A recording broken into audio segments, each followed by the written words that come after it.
Running fans, jumping fans, throwing fans, all around athletics fans, welcome to Talking in Ovals.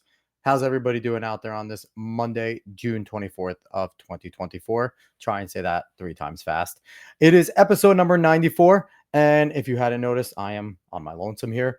Dave is not going to be hanging out tonight. He decided to go gallivant over in the mountains in the Grand Canyon over Vegas, Nevada, doing his thing. So I decided to let him go. And as in let him go, he told me he was going.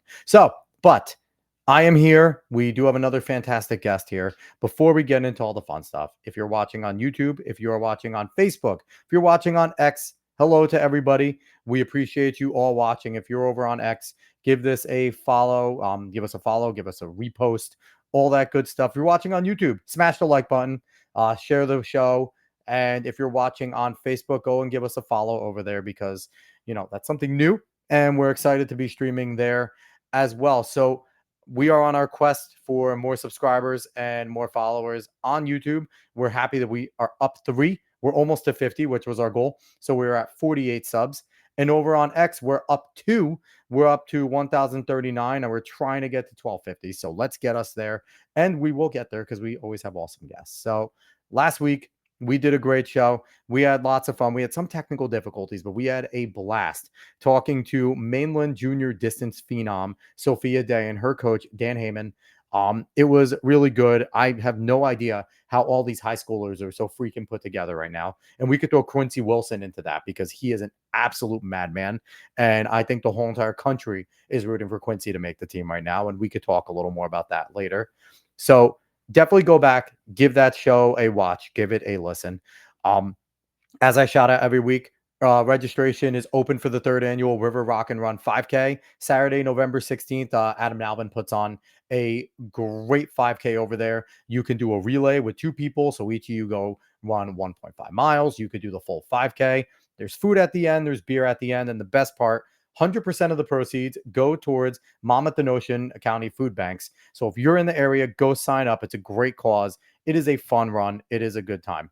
So this is the time typically where we'll do our PRs, but we don't have any PRs this week. So I'm going to go ahead and bring in our guest because she has a lot to do with what is going on this week. So jumping in, I am happy to bring on Marissa Kalsey. Did I say your name wrong? Kalsey, like the first name. There you go. Marissa Kalsey. And she is a pro pole vaulter and she is a qualifier for the 2024 Olympic trials to try and represent the US of A. Marissa, how's it going on? Hi, good. How are you, Alex? Thanks for having me. I'm doing fantastic. I'm pumped to have you on. And like I said, you kind of go on with the theme because I want to give a massive shout out to the guests that we've had on in the past before we get going with all of our fun stuff here. We've had some amazing performances already from some of our athletes, and we have some upcoming ones, including yourself. You are now officially a Talking in Ovals, athlete going to the qualifiers. But a big shout out to Capers Williamson, finishing second in the javelin. I want everyone to go back and listen to the episode with Capers. He was fantastic. He doesn't currently have the Olympic standard, so we're hoping the world rankings will push him there. But man, finishing second on the road that he's had is incredible. Matt Ludwig finished 5th in the men's pole vault, had a gutsy, ballsy performance. Proud of him. Eric Holt ran, fantastic in the trials for the 15. Couldn't quite get it there in the semis. He'll be back in the 800 though, so we're excited for him. Jordan Geis finishing 4th in the shot. oh so close, but he's coming back in the hammer. And then we have Hope Bender, who is finishing up her heptathlon as we speak tonight. Elena Bruckner is competing in the disc right now, sitting in third in the first flight. So we're pushing for her. Josette Andrews competing in the 5K finals tonight, has a real good chance of making that team. We have Derek Holdsworth, Clayton Murphy also in the 800, and then Tanner Berg and Justin Stafford in the hammer. And of course, Marissa, you're in the Thank pole you. vault. So all the Really looking athletes, forward to it. we're pumped for all of you. Now, I want to get into the show with you because we're going to do our normal show that we do with you, which I'm super excited for because it is all about you. So first things first, when did you get the spark to grab a pole, stick it in the ground, and go over very high things? When was the moment that like it kind of clicked, like this is something that you want to do? I will say not right away. I did track in high school, and I just remember the pole vault coach, who I still, have a relationship with and talk to, Coach Brunel.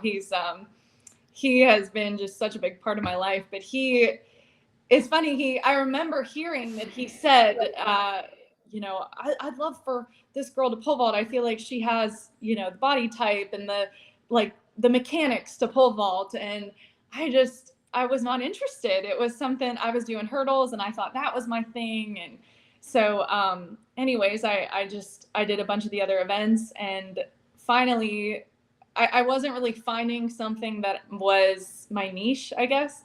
And my dad ended up saying, why don't you just try all the events you've never done before? There was like a track day at the very beginning of each season, and we could try whatever it is that we wanted.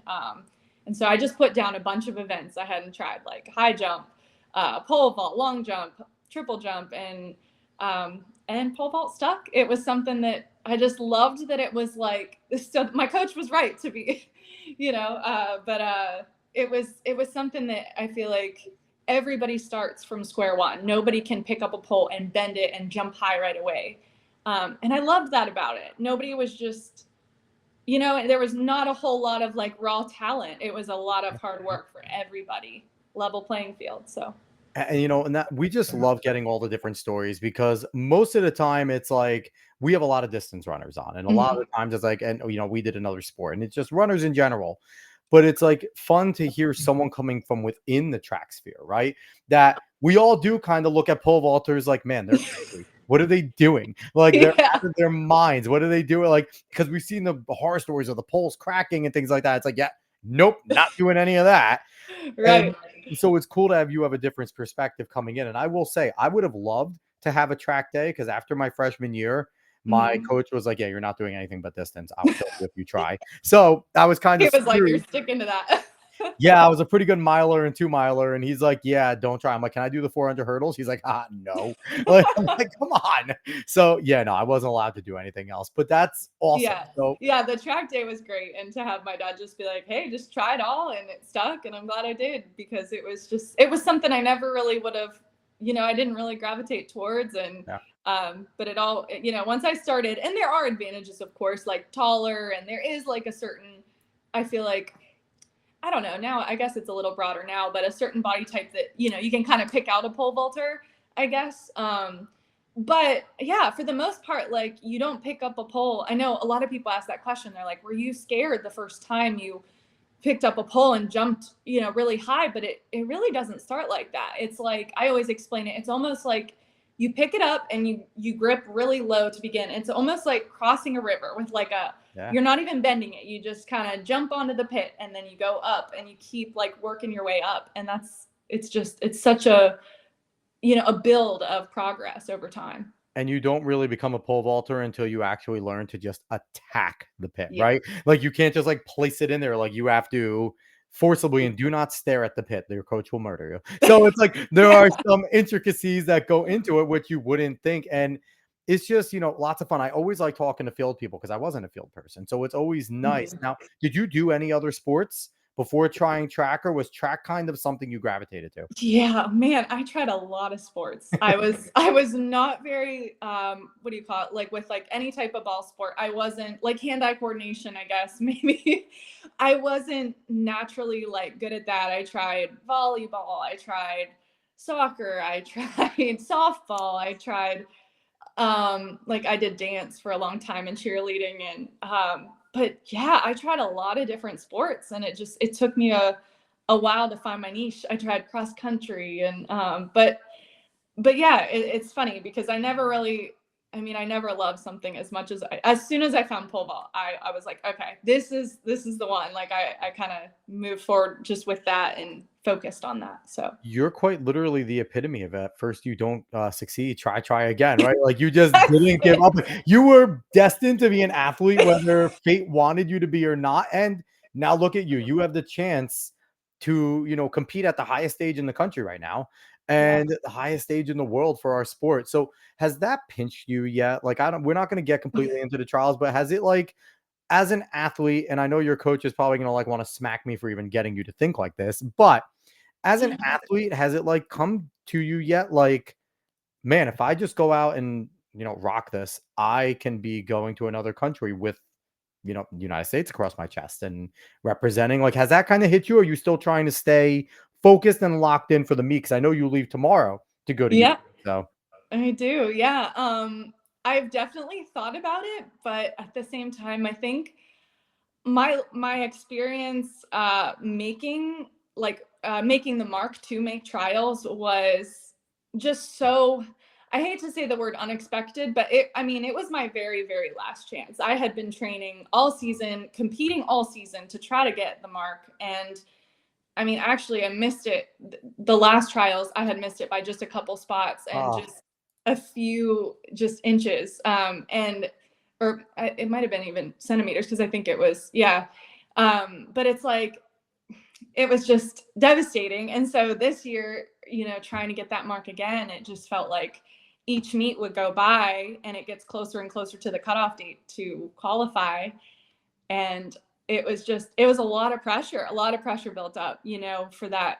And so I had one last opportunity, and I think just being at that meet and being able to do it in that one last chance, like, makes me just so grateful to just get the opportunity to go, because I know what it was like the last time when I missed it, and it was just, I just didn't want that to happen again. You train for all these years, and and it's not all about, of course that's our goal, that this is, we train in hopes to be able to compete at the Olympics, but there's a lot more to the journey than sometimes what people realize. I know you and I were talking earlier about just being a pro athlete, being a yeah. post collegiate athlete. There's so many different opportunities, especially in track and field, that are just as that are very, very competitive Oh, yeah. as, but just because the US is so In highly competitive. especially over the last, like, 6 years, and especially the last 2 worlds, like, just dominating the Yeah. medal count, like, the expectation level, I don't think has ever been higher in terms of when you get on that national team. So, are you relishing right now being the underdog? Is that kind of something where you're just like, "No one's gonna expect, little old Marissa to come in and blow their doors off." So, are you kind of, like, relishing the moment where you're coming in, like, you're not one of the, expected seeds, like, to just come in and just do something shocking and shock the world? Yeah, I mean, I love a good underdog story, and I think a lot of people do. I know when I was watching the guys, I was just like, I mean, of course, I've met most of them at this, well, all of them at Devastated this for point, Casey, and really devastated for Casey. oh, so Oh my god. devastating. I Yeah, know. Yeah, that was hard to watch. But I do love a good underdog story, and yeah, it's one of those things. I'm so excited to just go lay it all out there, because at this yeah. point, it's like there's nothing to lose. I feel like I definitely know I have more in me, and I mean, I saw it at the last meet, and so I'm just ready to try to, like, put it all out there on the day that it would be the best day to possibly do that. So Exactly. Why not you, right? Why not you? So yeah. I want to jump back into your path getting up to here. Mhm. And I want you to take me to from when you first started doing it to high school, through college, through your pro experience.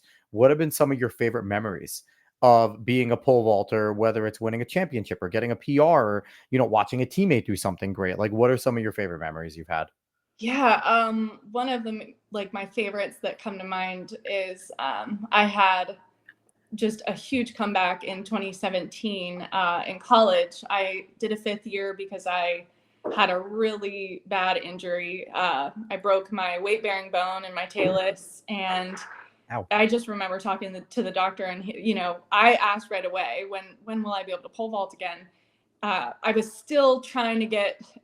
I had gotten like second and third in the national championships, and I was still trying for that first place. And I was hoping that I could get a fifth year. And the first thing he said was, he looked at me and he's like, I don't think you realize the seriousness of this injury. And he didn't think I would be able to pole vault again. And he said, and if you do, it won't be at a high level. Like, it won't be where you are now.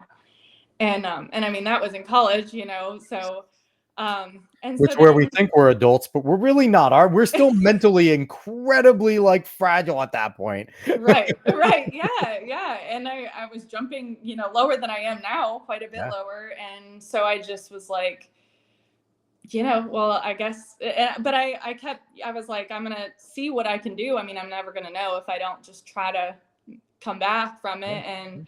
And I did. And then I won the national championship and set a PR Incredible. by quite a bit. I jumped like 13:10 and that season, and did it all at nationals, like on the day, just kind of same. It kind of was a Let's do similar it. feeling to Same setup, what I baby. did here at the Katie Moon meet. So that was one of my favorites because I met like Katerina Stefanidi there. She was watching Yeah. and cheering me on, and afterwards she asked me if I was going to continue pole vaulting, and at the time I was hoping to, but to hear that from her, that she saw that potential in me, was really an awesome moment. And so that's definitely one of my favorites. I got a couple more too.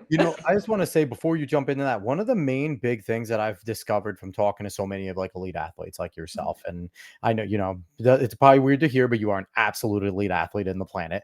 But it's like all of you guys have been through a lot of hardship, whether it's a bad injury or something like that. And it's like, it's that road that everyone has to get through. And it separates you guys from us normies, right? Like, I've been through some injuries and they buckled me. Like, I couldn't, get past that in college. And, neither here nor there, but it's like the elite athletes can get past these things and you guys get through these. Like, your career is over. And it's like, well, no, it isn't. I decide when my career is over, not any injury. And like, you kind of bully yourselves, and it's fantastic. And I think it's something that, all athletes, and I don't care what generation it is, but this generation has a pretty bad rap for not being as, strong or whatever. But for any kid to hear, like, just because it seems bad there, do not take your foot off the gas, heal up, and then get right back on it. And that's just, it's always cool to hear those types of things. It was like, I had a devastating injury. Now I'm at the trials, and that was 7 years ago. And now here I am going to be at the Olympic trials. So that's just Yeah. really cool. Really, really cool to hear.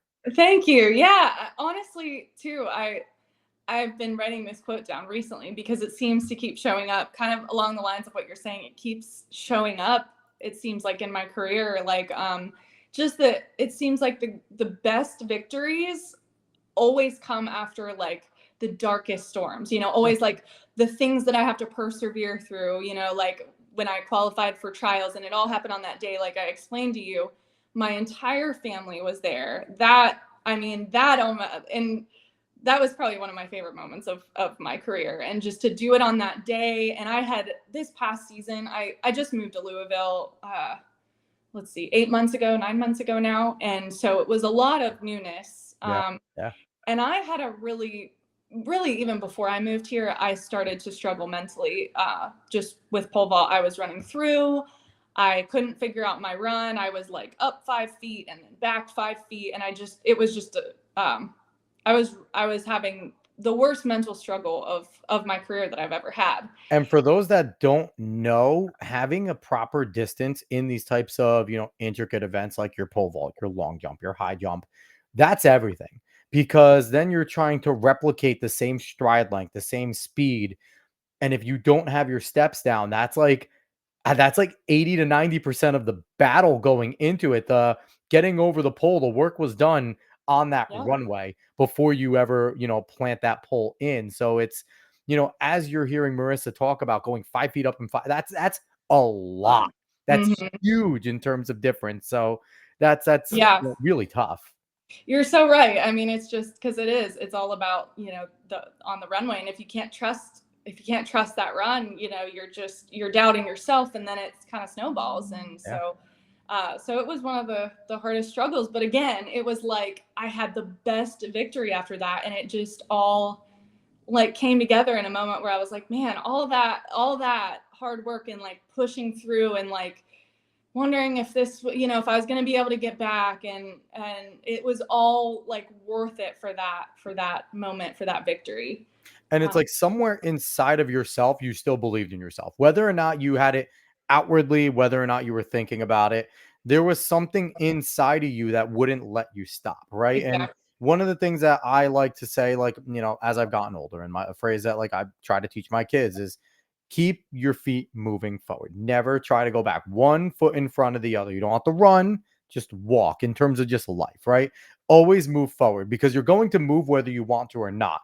If you push back against it, you're still going to go forward. So just keep going. And that's Yeah. and that's kind of something that you did, whether subconsciously or not, but you kept on training, you kept on showing up, you kept on trying, and giving an effort is all you could do. Waking up, not making excuses, because it would be real easy to be like, Coach, I feel terrible. I can't come today. And you're a grown woman. What is he gonna say? Like, you should be here, but okay. Like Right. this is your money, like you're a pro. That's it. Like Yeah, so that's a great way to put it. The one foot in front of the other, because my coach and I talked about that.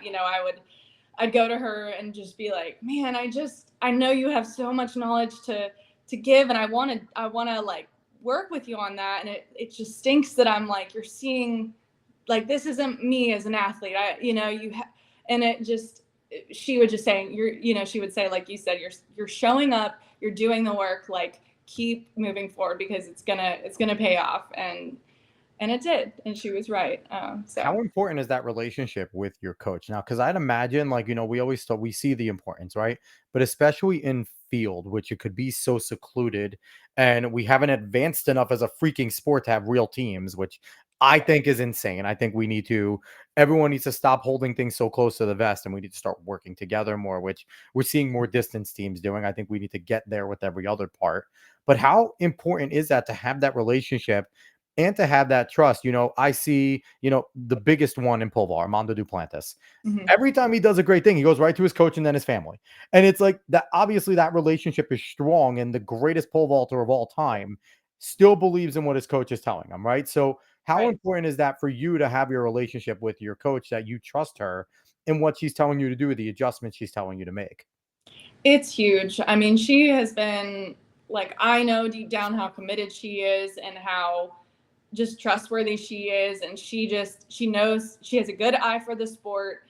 And she's also good at like telling me what I need in that moment. Sometimes you need encouragement. Sometimes you need a little bit of a push, like a little bit of, sometimes you need a little bit of tougher love. And she's very good at identifying what I need in each moment. And I do think it's important to coach to the athlete, because every athlete is different. And so You but can I've been have a really lucky. style, but you need to be willing to bend it at times. Exactly, exactly. I've been really lucky to have a lot of coaches. I mean, I had coaches in Tennessee. Now I'm in Louisville and college. Like I've had coaches that are very good at being able to recognize that and work with me to just get to know me as an athlete. And so I think that's really important. So Our co-host Dave is trying to get in from Vegas, it looks like. I saw I that. was gonna I was gonna let him jump in and say hi, but I think his service is awful. He's trying to jump in, but we'll see if we can get him in at some point. But Okay. it is, that's, exactly. That is, incredibly important. And so what is it like being in such a position where it is such a secluded thing? Do you find making friendships with the other pole vaulters that you see at all the other meets? Because, like I said, there are no teams, which I think is actually crazy for something like pole vault, right? I feel like it would help you to maybe have two or three of your peers, male or female, to just outside of your coach critique each other. Because I remember one of the biggest things in high school and college, it was like Mhm. your coach could see things, but then there's also your fellow athletes that are looking at you. They're with you every day. Um, is that something that you see that you would like to advance in the sport where, we can maybe get you with a few other ladies or even like a guy or two, like to just, again, outside the coach, just going out to dinner and bouncing things off and those types of stuff. Yeah, I definitely agree that it's beneficial. And the good thing is, I mean, we don't really have teams like you're saying, but a lot of the pole vaulters train with other pole vaulters. That's actually pretty That's common. I good. mean, not all of them, but Yeah. it's pretty common that we have these little training groups in different areas. Like that's actually why I was in Tennessee. There was a group Okay. of us, and I started out there with Tim Mack, and then Mark Hollis was my coach, and that was before I moved to work with Brooke. But like there, we had a pretty large training group with a bunch of athletes that just cheer each other on, train together, go to workouts together, push each other.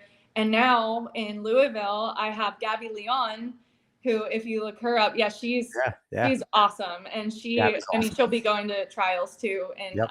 she is a really good shot at the team. And so she has been really amazing to train with. I feel like she's a really good person to push me and help me. And I feel like I help her as well, just being able to like you said, bounce ideas off of each other and cheer for each other at practice. Like today we had a vault practice and we were both just cheering each other on.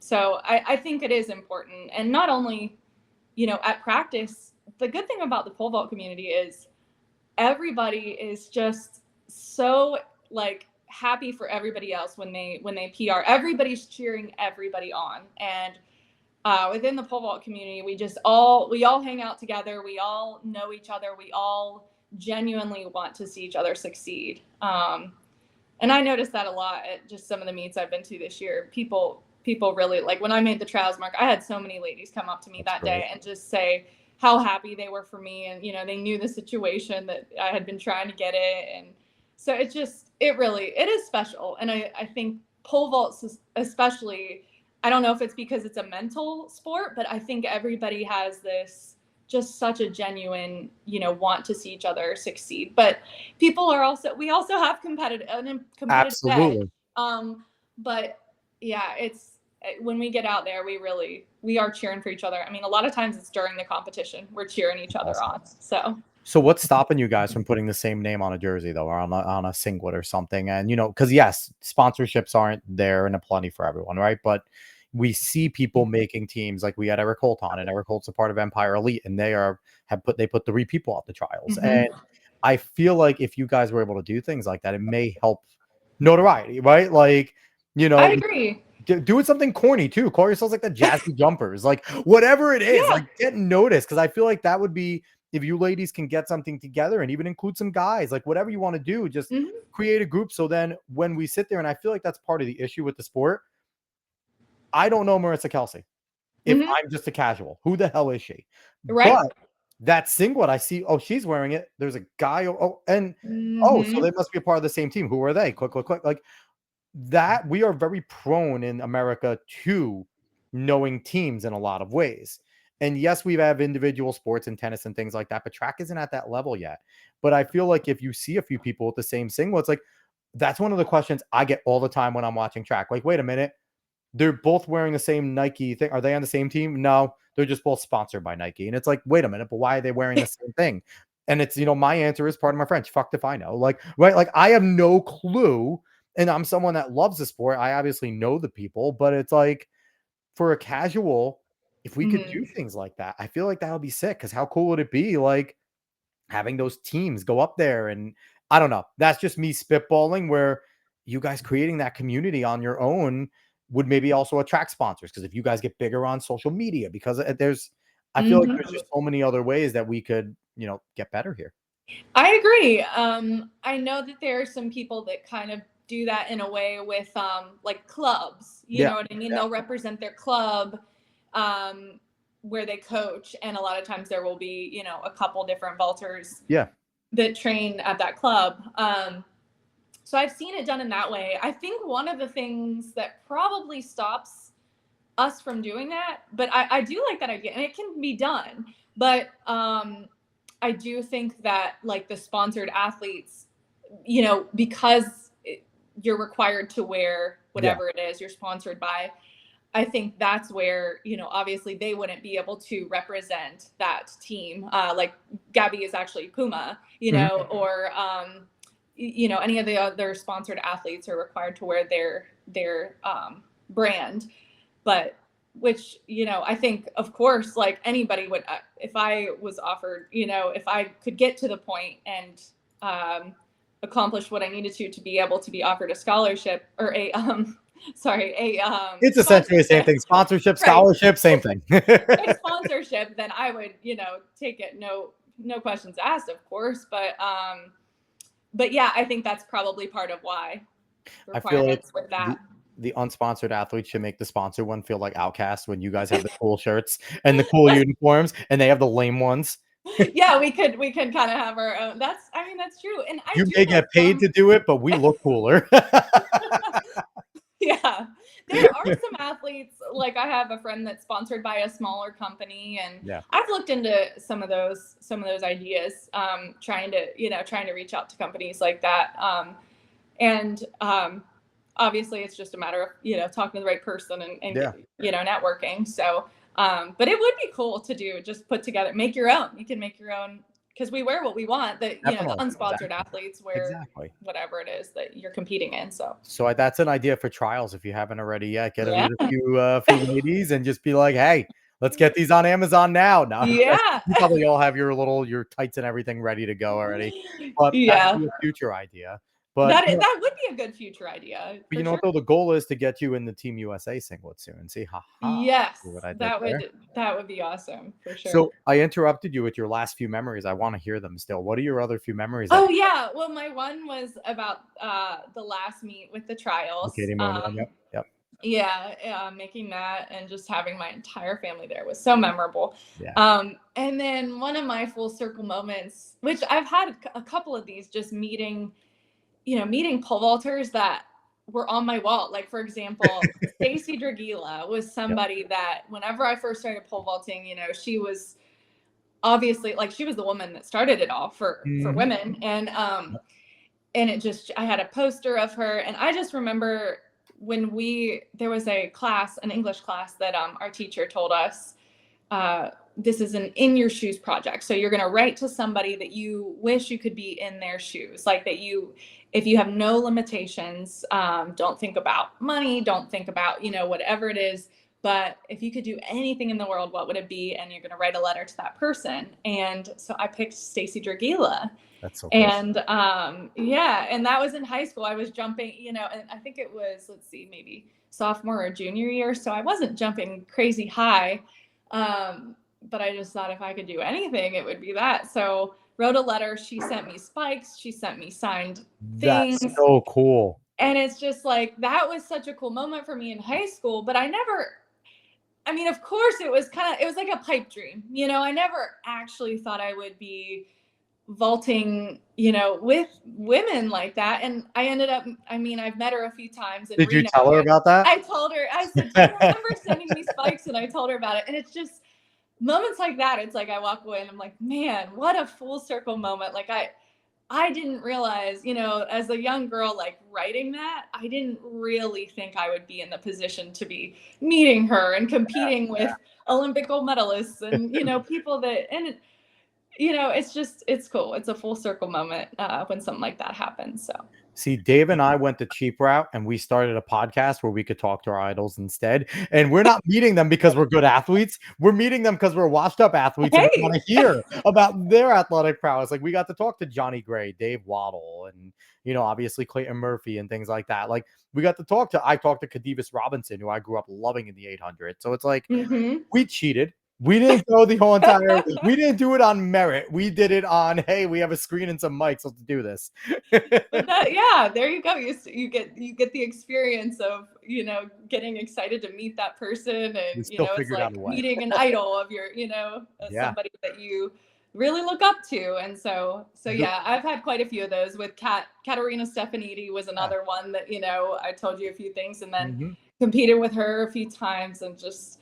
And Katie Najat, she was one of the first ones I reached out to when Katie Moon, now, but I had reached out to her, when I was first thinking about post collegiate vaulting, and I was like, what is it like? How do you, navigate it? Like, what's your job? I was asking her different questions about post collegiate life, and and now I see her a little more often than I ever would have thought, I guess. So I found that to be the craziest part, and you probably are there as well, when, like, you look in your phone at times and you're like, "I have that person's number in my phone, and I can text them and they'll text back." Like, it's like that, like, those right. moments where it's like, "Wait a minute, when did I ever think that that would be a thing?" Right? Like, Yeah. that's kind of a cool little pinch me moment that I've had doing this, and you probably have. But the crazy thing is, though, you're in that class, and that's something that I think is like pretty dope. Like, you're in Thank that you. class, you're competing at the trials, like, and I tell everyone, it's like,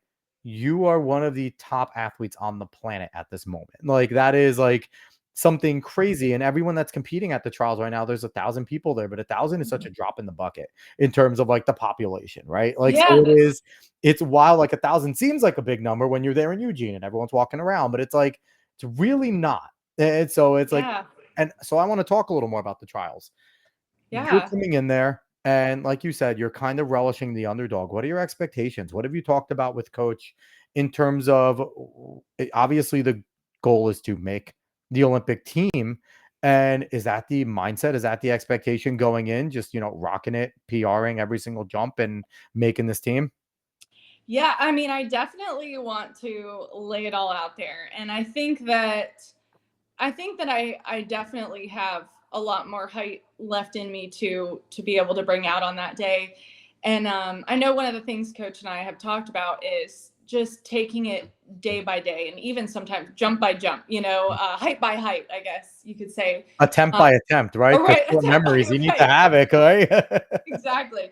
Just breaking it down because, like, really the first step is getting to finals, getting in that top 12 to the second day, because obviously that's where you can compete, on that day to have a hope to make the team. But I do think it's very possible that, I mean, I feel like I have, we don't necessarily know the height for the second day, but I think we have a pretty good idea of somewhere around what should make it. And I do think that I have that ready to jump now. And so I think I have a really good chance of making it to the second day. And I think from there, then it's just, like we said, taking it attempt by attempt, jump by jump, height by height, and just trying to stay in it and compete. And you never know what can happen. You really don't. So. What is the biggest challenge and difference between going to just, a meet at like the ATL, the American Track League, versus one of these high profile events, your NCAAs, your trials, your nationals, and things like that? Katie Moon Ball, even though it was fun, Mhm. it's a high profile event. There's expectation there, right? What's the difference between some of those meets, and what is, like, a challenge that, maybe you haven't foreseen but could come from your experience at other high profile events? Yeah, that's a great question. Well, I do tell a lot of the young vaulters, when I'm talking to them about, opportunities like that, that even though they're uncomfortable, like, I know the first time I went to USA's or Reno, or where you're at this big meet with those people that I was talking about, that you're just like, oh my gosh, I've only seen this person in videos or whatever. I think, at first it can be really difficult to adjust to. It's a lot of pressure. You almost feel that sense of, they call it imposter syndrome, or like you don't feel like you belong. And but what I tell young kids is, like, take those, because every one of those I've taken, and that's what my coaches always told me, like, every time you make it to USA's, you go, no matter, like, if you feel ready or not, you go, because every time you compete against those women, you become more and more comfortable. And now, I mean, I'm at that point where, I've competed with them enough times to feel Yeah. really confident about, like, feeling like I'm there to compete, and like I can compete, and I can stay with, I can stay in it, and really be a competitor. And I think that's probably the biggest difference of a meet like that versus like um, a smaller meet or something that's not as high level. I think it's just the pressure of feeling like, you have to, like, step up almost. And I feel like, definitely kind of more seems like an almost any other meet because you do know these ladies at this point. So Mhm. it's not that pedestal anymore that maybe Right. it once was, where it's like, I am one of them. I've seen them enough. We qualify for the same events. Like, Exactly. they're not just all to me. They're looking at me as well as somebody that is competitive and a Yeah. threat. And so I agree. when That's it why it's important to like continue to do it because you get to that point once you practice it enough, you get to that point where it feels more comfortable. It's funny you mentioned the imposter syndrome because we mentioned it a ton of times on this because one of our favorite shows was with Julie Cully, who won Okay. the 2012 5K in the USATFs. It wasn't Olympic trials, but it was the nationals. And Mhm. she talks about stepping on that line, being one of the top girls and feeling like she didn't belong. And it's like one of those things, and talking about like, and you've probably gone through these moments where you're at a very long, drawn out competition, right? Because people think pole vault, you go, you do it, you leave, but it's like you got to stay mentally in. Like it's a Mhm. difficult thing to stay mentally locked in for a half an hour, 40 minutes, whatever it is for that flight, right? And she Mhm. talked about a few times where she was on the track going, I could just fall or I could just get hurt. And I just, no one would get mad. I went for it. And it's like, and those moments happen. And so have you been in Mhm. those moments where you're sitting there and maybe you just had two bad jumps and you're on your final one and you're like, you know what? I gave it my shot. Like how do you get past those mental blocks? Yeah, yeah, that's a great point. I think especially because too pole vault is such a fight. Like if you're not jumping clean, I mean every event is, of Yeah. course, but I think sometimes it's You're like always with gonna pole think your vault. event's the hardest. Everyone does, right? Right, right. Sometimes with pole vault, what I can say is like the fight of jumping, like having 3 attempts and if you're not clean, like it's like every attempt is just if you're not having a day where it's just coming, I guess I don't want to say easy, but there are days you're really clean and Feeling smooth, yeah. you're on and you're feeling smooth, and then there's other days that it's like you're taking 3 attempts or 2 attempts at every height, and it's just you start to get tired because Yeah. I mean we jump for usually an hour and a half, 2 hours. I mean it You're can be a exerting a lot while. of It depends. energy, yeah. But yeah. And so to stay in it can be really tough. You almost check out if you're sitting for too long or something like Mhm. that. But just every time I get back on the runway, I try to think about my cues, and a lot of times I even say them. Like I know in some videos I'm like speaking out loud, and I'm just saying my same cues that can try to get my body to do that thing that I need it to do to jump high, and that's usually how I get through that. Now I know when I'm watching the, pole vault one on Peacock, I'm gonna make sure to look to see if you're speaking to yourself. I'm gonna make sure I watch and I'll clip that and I'll put it on Instagram for us, like, "There Getting she her is. cues. She said it." So one of the other things, what's it like being a veteran there, right? Because you're official, you're a veteran, and it's like, is it different now when like as opposed when you were first starting out, but now when you see officials and a bunch of the field people said you kind of see the same officials, like they You kind do. of specialize in what they do, and so is it like how different is it now?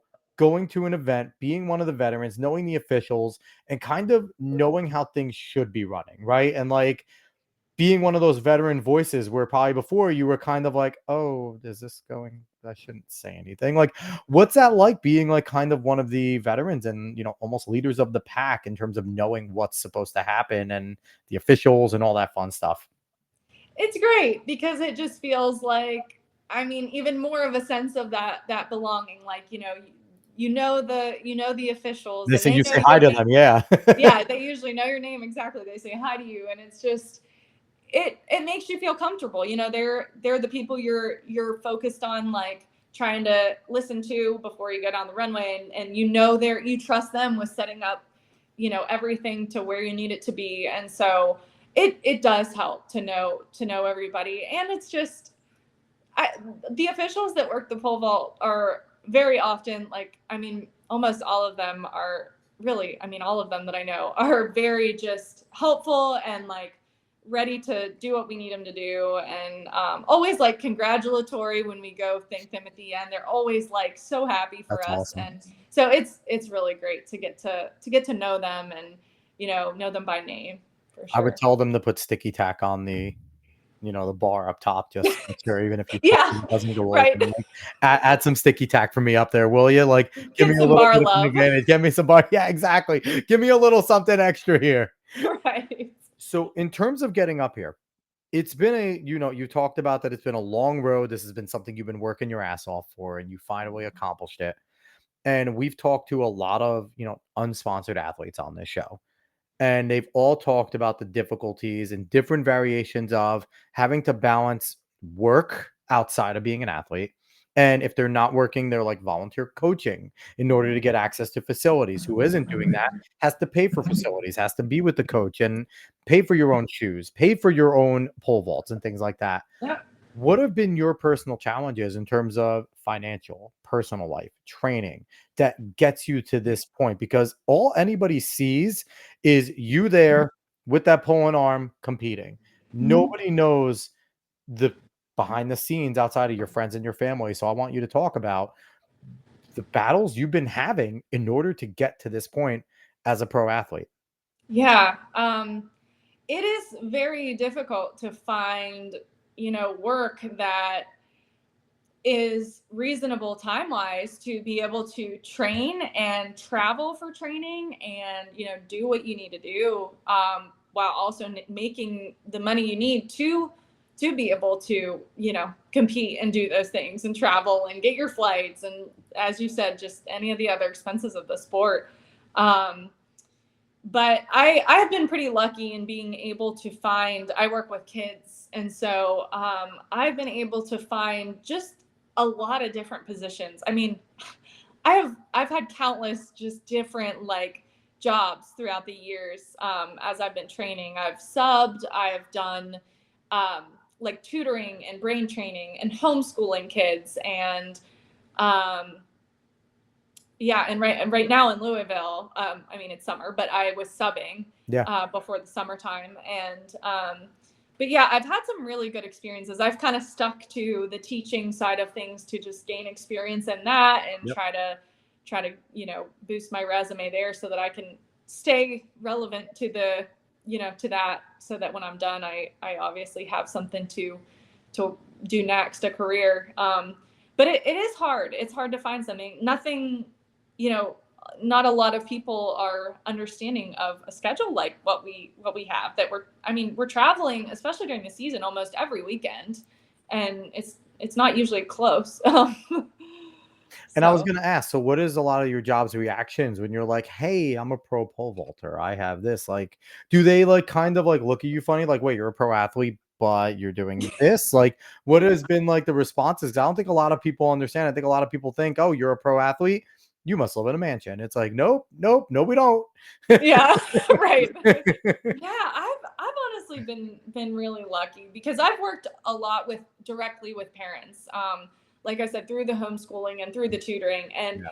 anytime I tell parents what I'm doing, they are just in full support. They're like, tell us if you need whatever time to go travel somewhere. I know when I was back in Knoxville, I had just the best. It was a mom of the student that I homeschooled, and she just wanted me to be able to do my best, and she That's was so awesome. excited to be able to just watch my journey. And so just meeting people that have been flexible and telling them, I've just learned to tell them up front, like, this is what my schedule is going to look like, and as long as you're willing to be flexible, like, I'm willing to work whenever I'm here and to be there whenever I say I have the hours to be there. And I've been really lucky with that. I worked at a brain training center too, where they like kind of did a little news thing with me with like brain Cool. training, teaching, and training, and they Nice. like they really like to promote it and to That's great. encourage me to do it. So So, in terms of also personal life, you don't have to get too personal, but what have you sacrificed to train and also work? And basically, you're moving when you're not sleeping, you're moving, right? So, like, what have yeah. been those type of sacrifices? You obviously just moved to a new place. So, in terms of, social life, significant others, all those things, like, what has been the sacrifice for you in terms of trying to chase your dream Mhm. and, trying to put this all together? Yeah, I mean, I've moved quite a bit. I moved back from Pennsylvania. That's where I went to college, and that's my Yeah. hometown or my home state. And so I moved there in right after 2017, after that 5th year. And my fiance, which he was my fiance at the time. He is now. But I That's so moved. good. Positive, positive. I'm pretty happy. I He's happy to hear that he still is. He was like, "Am I about to get broken up with on live stream? What the hell is this? I hate that show." I hate that show. Yeah, I moved back from Pennsylvania to Tennessee, and so we did distance all that time. And then I moved, to Louisville only about 8 months ago.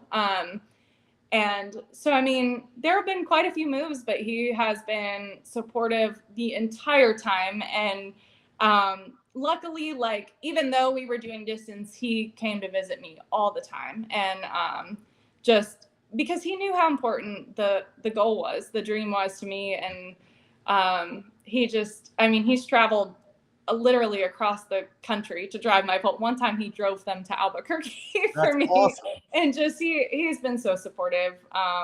And so I really couldn't be luckier with that.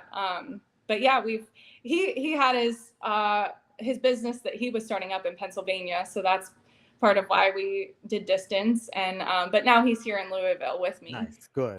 But yeah, distance has been definitely part of the sacrifice. And obviously, like, putting a career on hold, like you said, has been, that's another sacrifice. Just, Yep. I know originally I wanted to get straight into teaching, and so, I've obviously been able to keep up my work resume that has been geared towards that, but I've put that on hold, of course. Well, I'm happy you So did, because look at you now. Like, I'm I pumped that you did. know, It was a yeah. great decision, by the way, which a lot of Thank people you. probably would have looked at and been like, "What are you doing?" And it's like, no, I think you made the right move. And you know what? I want to say about your fiance, there's nothing better as like a water cooler flex. And it's like, hey, my kid did great in a soccer tournament. Yeah, well, my fiance is competing to try and get in the Olympics. Get Yeah. out of here. Like, he has like the best flex of all time. So Yes, he's so proud. He's so proud. So I I'm could very imagine lucky. that's freaking awesome. So Thank you. the last thing that I want to throw at you before we jump out of here, because I've had a ton of fun. I could probably talk to you forever about track. But the last thing I want to throw at you is one question that I ask all of our guests. We try to ask and get a big group and different opinions.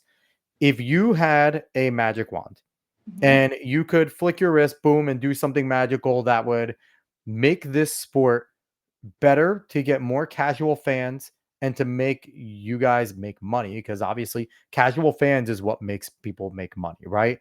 You get more casuals, you get more people watching at every meet, and then sponsors just want to boom, throw money at everyone that comes in, right? So Mhm. if you could do something to bring in more casual fans that would make this sport more lucrative and better, what would you do?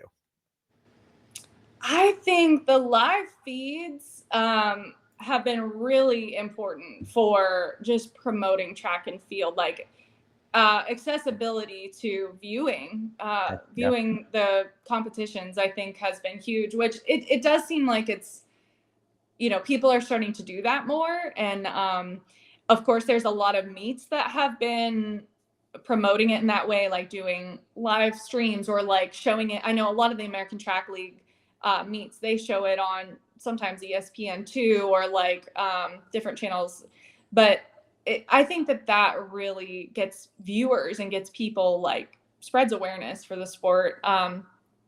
So I think that's important. But I kind of like what you're saying about, how we talked about just even like bringing people together Yeah. on teams. I almost think that, there could be something for the people that aren't yet sponsored, some type of, whether it's like program or team, that we all kind of come together and something along those lines, because it is hard. It's hard to break through that barrier sometimes, that barrier to sponsorship and funding when I you're have the greatest, yeah. corniest idea that will get you guys notoriety. You ready for this?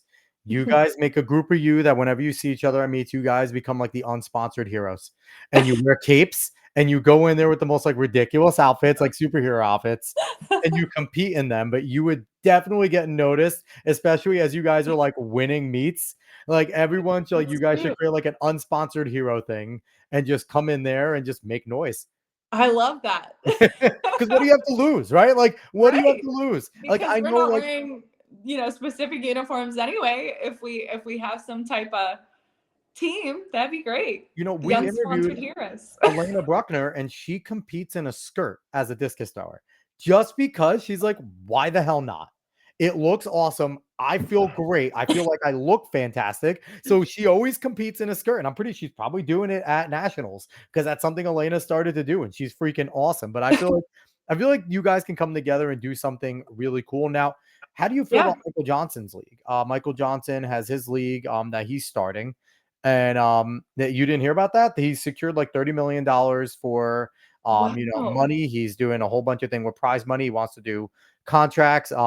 Cindy McLaughlin Lavoni signed in as a Wow. first athlete to do like contracts. And also Kirk Berridge of Trackstar.me is starting the Trackstar League, which he wants to do regional teams and have guaranteed money and things like that. So we're seeing some movement. That's great. That's great to hear. There was actually something that was kind of being talked about in just between like in the track and field community about there was kind of an opportunity like that for like a league, and it, I heard it about that. They had really a didn't. draft a few years ago. Yeah, Yeah. yeah. And we all kind of, I mean, it was exciting to be talked about, but it didn't end up coming to fruition. But it was one of those things that it was like, that is what we need. That is the type of, just like you're talking about, these people that are starting to put together, like a league like that, or like a team. I think that would be really, really good for track and field.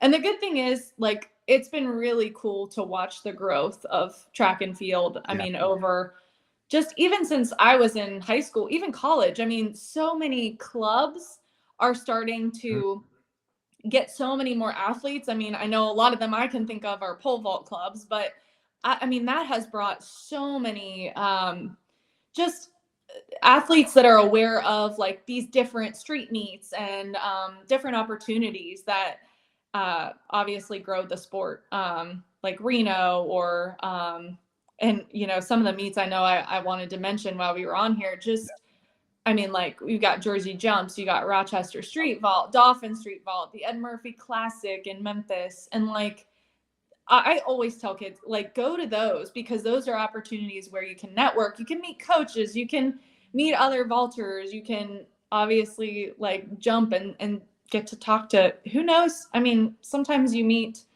like meet directors that will then invite you to another meet. And that's honestly, over the years, that's what I've learned is super important to network and meet people because, I mean, through those connections, that's where you find out about all of these opportunities.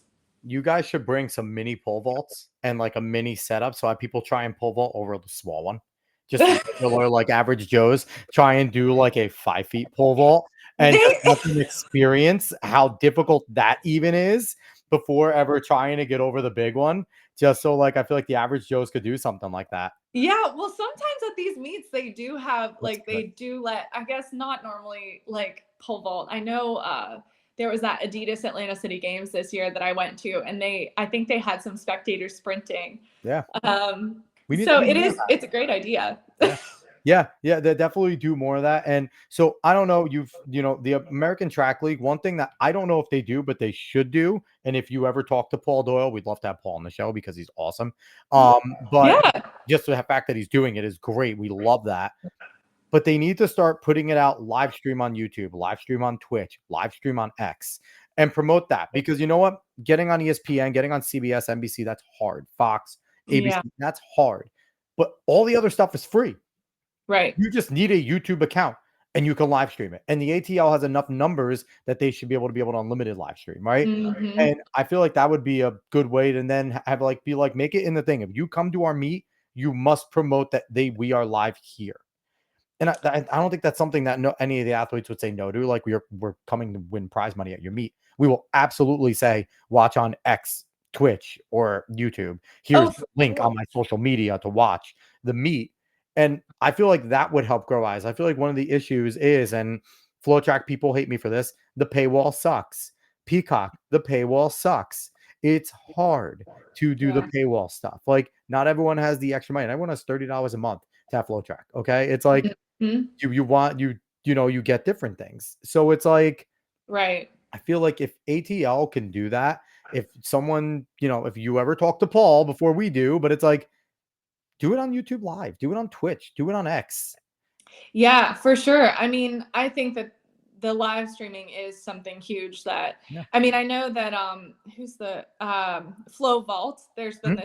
this Flow Vault has done a pretty good job Yeah. just doing a lot of like live stream stuff.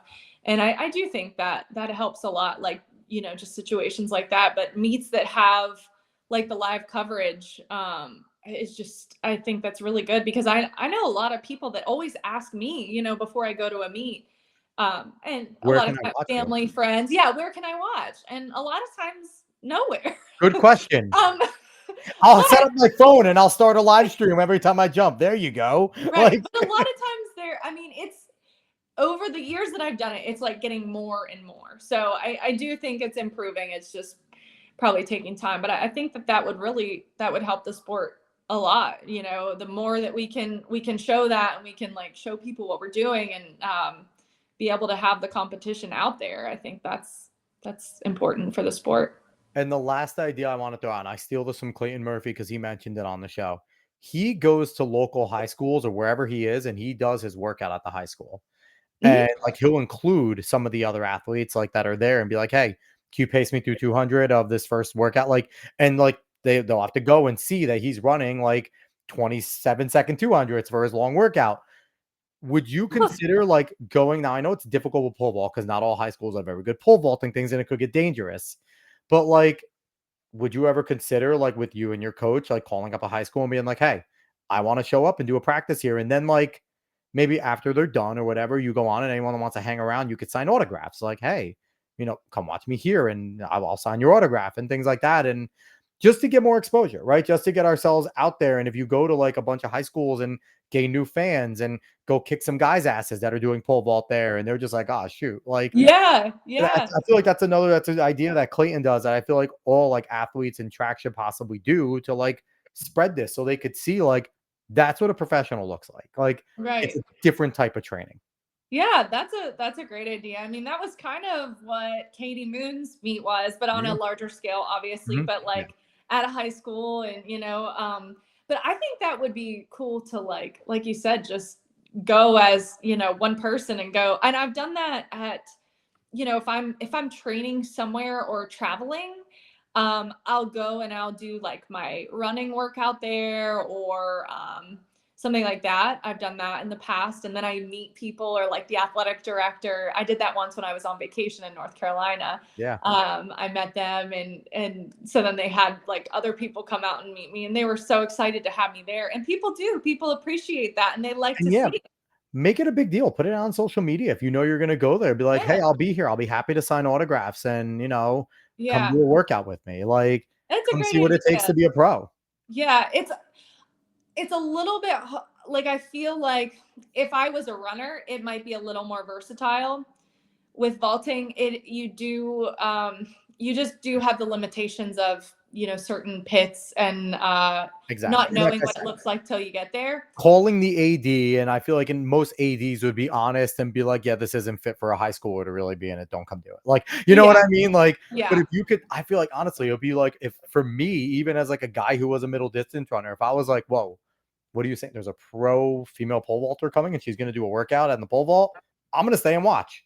Like, yeah. I'm going to stay after school and watch that. That's kind of awesome. So I feel like that That's could be true. There would be good circumstances to be able to make that happen if they have a good facility for sure. So that's a great idea. yeah, I try. I try to, that's the goal here. The goal, our goal has shifted to this show to be promoting the sport better, promoting athletes like Mhm. yourself who deserve it and who should be someone who you and your fiance should be living in a small mansion at least because you're a pro athlete and you should be like, like signing bonuses in football where they're like, "Oh, they're only making $400,000 a year for being practice squad." It's like, "Okay, can we please?